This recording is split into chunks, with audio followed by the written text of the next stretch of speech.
Hi, everyone. It's Michelle. I'm back to talk about the Health, Wealth, Wellness Summit coming up September. What am I saying?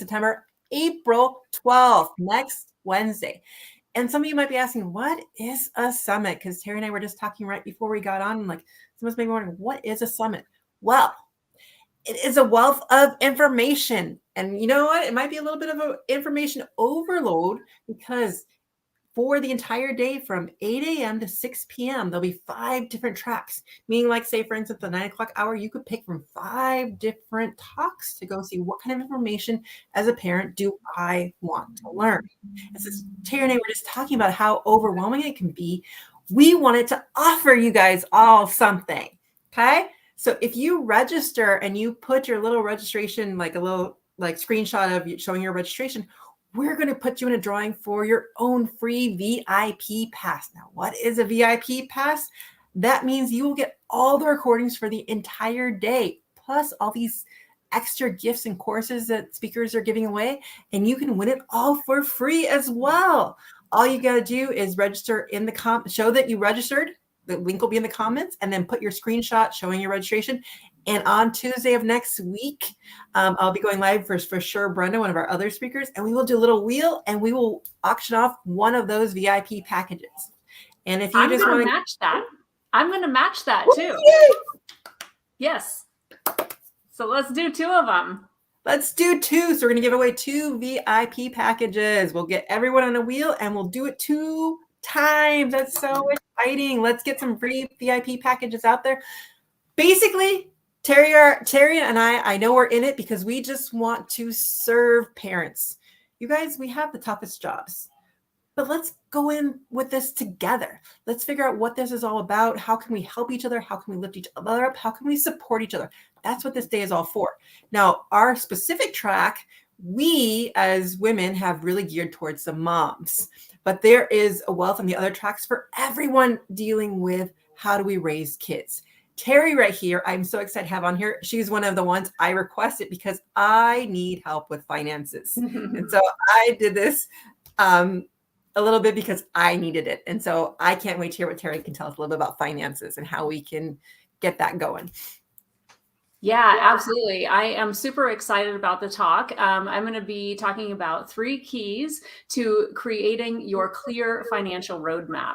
And I just think that when we, go through this thing called parenting, I mean, it's a very, very long phase of life that we go through. And your infant stage, your toddler phase, your teenage phase, your empty nest phase, those things all just look and feel very different as we move through life. So I'm going to talk about some of the really key foundational things that you should be talking about, thinking about, talking about with your partner, your significant other, spouse, whatever.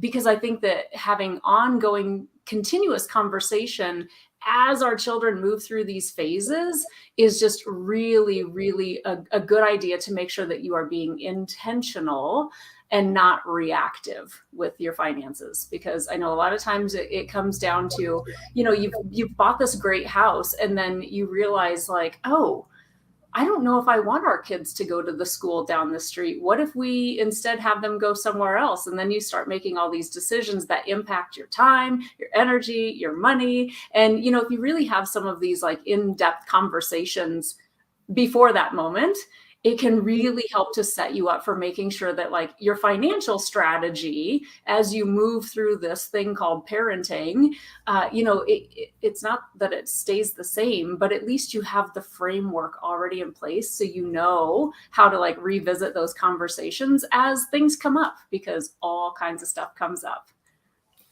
Oh my gosh, I'm just like taking deep breaths because the finances is always like a struggle for me. But what do you feel is one, like when you're working with clients, what is one of the biggest struggles they come to you for?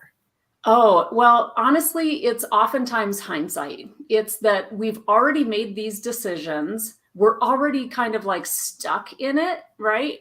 And now our finances our financial situation is totally strapped, and I'm not sure what to do about it. And that's not just making like school decisions. I mean, it's often like school decisions, especially when you start like paying for certain schools that you want your kids to go to. And I'm talking from daycare all the way through to like college choices. I remember this when my kids were very, very little. I did have two in daycare together just for a short period of time. By the way, I'm like minutes from being an empty nester. It's technically months, but it feels like minutes. But when they were little, I remember wanting to put them in like one of the best, little like preschool daycares. And one day I looked up and I just realized, oh, this is like the same cost as college tuition. It's the same cost as college tuition, the amount that I was spending in a year. And at one point, that figure exceeded what our mortgage payment was. And it was like, oh, I don't know if this is necessarily like what I should have signed up for. And I knew that there would be other alternatives. But then as a parent, you start thinking like, oh, but do I want to take my kids away from their friends? Or we've become friends with all those families. And if we change, then I'm going to lose that. And it's like, we all just go through so many transitions in life. And so I want to help people be empowered to look at the financial decisions that have already been made. Now let's also look at what your values are, because that's where everything has to come back to. And then if you decide that, you know what, that does still feel like our top priority, great, then you keep it. And then we can start to look at what are the other things that you might be able to be more flexible on, because those things don't align with your values quite as much as that one decision. You spoke to my heart, because that's actually what ended up. I kind of like feel like I more fell into being a stay-at-home mom because I had the two kids in daycare when it was a wash salary and I wasn't enjoying it. My husband was like, well, if you're not enjoying it, then it's not worth doing. And so I feel like when we don't consciously make these decisions and we kind of feel like we fell into them or we didn't make them because I wasn't sure, it was something I kind of want to do, but then I wasn't sure. And so it's really taking that time, I feel, to plan that out and think about it ahead of time and sit with it, because I don't feel we always do that. Yeah. Do you agree? Totally. I totally agree with that. I know I was like flying by the seat of my pants with so many decisions for the longest time. And yeah, it's not until, after the fact that it's just kind of like, oh boy, not sure that was the smartest decision. And I remember for us too, it was even things like making vehicle decisions, based on kids and kids' friends and that kind of stuff. And it's just like, the fact of the matter is, I know plenty of people do, but I really never needed that third row of seating. I didn't. It made it more comfortable for my dogs maybe, but it was like, that was something that we were like, oh, growing family, we need the crossover, the SUV, and there were just like, even just little things like that. So I think the way that we show up, with intention helps to really just guide really brilliant conversations, loving conversations. I think that when we come from a place of, even if things, okay, I want to say this, when you are not feeling great with money or a lot of other ways it can show up too, it's often because you're living out of alignment with your values, right? And so for me, I feel like when we have good conversations about our values and like talk to our significant other about, what was your life like as a child and how do you want that to be different for our kids? Or how do you want things to be the same for our kids? Because so many of us were raised very differently than our spouses. And so having those kind of conversations can just help to guide the baseline of values. And then you can start making some of your financial decisions, again, either coming back to them or getting back, aiming towards them again. So as we're wrapping up, I have this question for you. So you were talking about the values and everything. So say a mom just feels really stuck and overwhelmed with her money situation and whatever that situation might be. What do you say is just that first like baby step that she needs to do to work towards feeling more comfortable with that? Yeah, I'm gonna use my sort of default answer. And sometimes people are farther ahead than this, but oftentimes they're not. And it's just awareness of your numbers. a lot of people aren't actually looking at where they're spending and like, adding up the dollars on kind of a monthly basis. It's just, again, it's reactive. It's not being super intentional. So if people, are feeling kind of stressed, I understand that oftentimes causes them to not want to look at the numbers, right? Because it's like, it's all stressful and it's just going to be a stressful moment. That's the biggest part of my role is, to me, they're just numbers on a piece of paper. I actually have this, it's sitting right next to me. I have this, and I've shown this before, just like this sheet full of numbers. And it's like, I know it's backwards, but it's like, what does this look like to you? And I actually had someone say, like, it makes me anxious. And I was like, why? It's just numbers on a page. And so this for me is what it's like for my clients. Like, to me, it's just numbers. They provide information, but they don't have feelings. Right? They don't have feelings. I will tell you, this is, I wonder, can you see it through? Yeah, that was actually the minimum monthly payments on all. It was right. Yeah, yeah. Oh, it is right that way. Okay, yeah, yeah. This was the minimum monthly payments on all of my debts. It was like over $3,000 a month, because we went through a point in our lives where we were just spending and not paying attention to anything. And we racked up over $200,000 in debt. So I've got a whole lot of empathy for people who feel like, oh my gosh, I don't want to look at the numbers. I feel shame about it, or it's overwhelming. That's where I want to help, right? It's just numbers. Let's just start to look at them. So I think that's always the first step when you're feeling overwhelmed or feeling stressed out. Like, let's just look at it, because now we have information to base our decisions, right? Some things you're not going to change. Other things you might realize, okay, that's actually not that important to me. I probably could change that. I have to totally agree with you, because I was struggling with that too, and just starting to, like, I actually have a little spreadsheet right now. As I'm making a purchase, I'm putting it on there, but it's making me just consciously think about, also, do I want to make that purchase? Is it worth taking the time and effort to put it onto the sheet?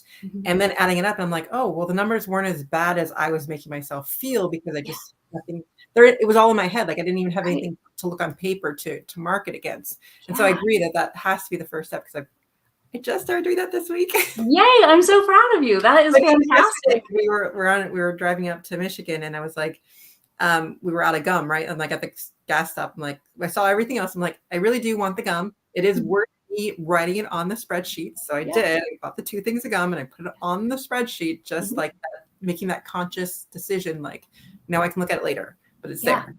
And I think I agree, that's first step. So I can't wait to keep talking with you and during the summit. So again, the word summit sounds so big, but what it is just coming and listening to and getting a lot of information, being able to get some notes, some ideas. There'll be lots of free gifts as well from each of the speakers, just ways. And where do you feel stuck? Those are the talks you're going to want to look to. Look at the talk titles. And as a parent, where do you feel like you want to grow? Because it's not that we necessarily might feel stuck. It's just we want to learn more. And we always want to help our kids and do more. And so this is our chance to do more. And it's all free. And we're even offering that VIP package, 2 of them. On Tuesday, we will be auctioning off. We'll put a little wheel up. Just get your name in the comments. We'll put the links there to register. Get your names in the comments with your little picture. Tell us what you're excited about.